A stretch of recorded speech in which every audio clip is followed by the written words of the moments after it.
زندگی جبر مسلسل کی طرح کاٹی ہے، جانے کس جرم کی پائی ہے سزا یاد نہیں۔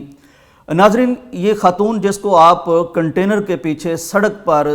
دوڑتے ہوئے دیکھ رہے ہیں، وہی صدف نعیم ہیں جو اس وقت پورے میڈیا میں خبر دینے والی خود ایک خبر بن چکی ہیں۔ ان کی المناک موت، دردناک موت اور ایکسیڈنٹ کے نتیجے میں ہونے والی موت نے نہ صرف میڈیا انڈسٹری بلکہ ہر انسان کو افسردہ کر دیا ہے، سوچنے پر مجبور کر دیا ہے۔ گھر سے نکلتے وقت اس کے بچوں نے اسے کہا تھا کہ والدہ صاحبہ آج آپ نہ جائیں،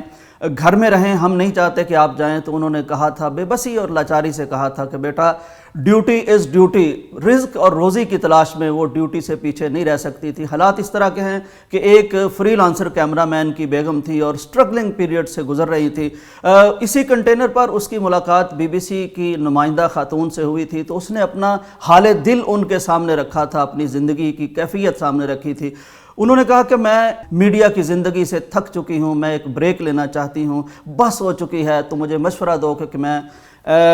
بریک لے لوں یا بالکل میڈیا کو چھوڑ دوں۔ انہوں نے مشورہ دیا کہ آپ کچھ بریک لے لیں۔ انہوں نے کہا کہ ٹھیک ہے، میں اس لانگ مارچ کی تکمیل کے بعد ایک بریک لے لوں گی۔ اس نے بریک کی بات کی تھی، لیکن اسے معلوم نہیں تھا کہ تقدیر اس کے لیے ایک مستقل بریک لکھ رہی ہے۔ مجھے حیرت ہے کہ 2 کلومیٹر تک ایک خاتون دوڑ رہی ہیں اور ارد گرد کے انسان اور لانگ مارچ والے کوئی اس کا خیال کیوں نہیں کر رہے؟ اس کا میڈیا چینل کیوں اسے گاڑی کیوں نہیں فراہم کر رہا؟ کیوں اس بیچاری کو کوئی آسان جاب کیوں نہیں دے دی جاتی؟ مجھے یاد آیا پیغمبر علیہ السلام ایک دفعہ مدینے میں واپس ایک سفر سے آ رہے تھے، تو انہوں نے سیدہ عائشہ رضی اللہ تعالی عنہ کی بہن سیدہ اسماء کو دیکھا کہ وہ پیدل چلتی ہوئی آ رہی ہیں۔ وہ جایا کرتی تھی اپنی جاگیر پر، اپنے جائیداد پر، محنت مشقت کرتی تھی، کام کرتی تھی، خاوند ان کے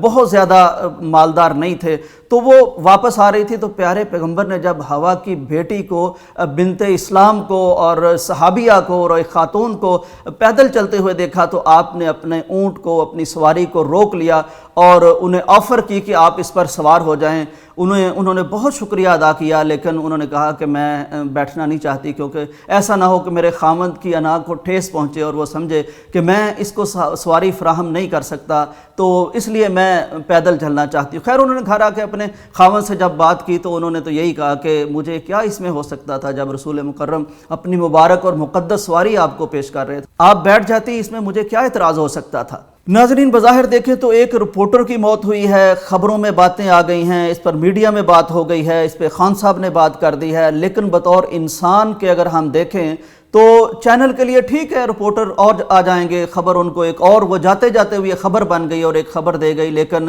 اس گھر کی کیا کیفیت ہے جس کی والدہ چلی گئی، جس کی بیوی چلی گئی، ان بچوں کو ماں نہیں ملے گی۔ کاش ہم تھوڑا سا کچھ خیال کریں، میڈیا ہاؤسز خیال کریں اور ارد گرد کے لوگ خیال کریں کہ ہم بنت ہوا کو، اگر اسے مجبوراً کوئی جاب کرنی پڑتی ہے، کوئی اچھی جابز فراہم کر دیں، کوئی سیکورٹی والی، کوئی آرام والی، کوئی حجاب والی، جس میں وہ باعزت طریقے سے، باحجاب طریقے سے اپنی روزی کما سکیں اور اپنا گھر چلا سکیں۔ یہ بہرحال بطور معاشرہ ہمیں اس پر سوچنے کی ضرورت ہے۔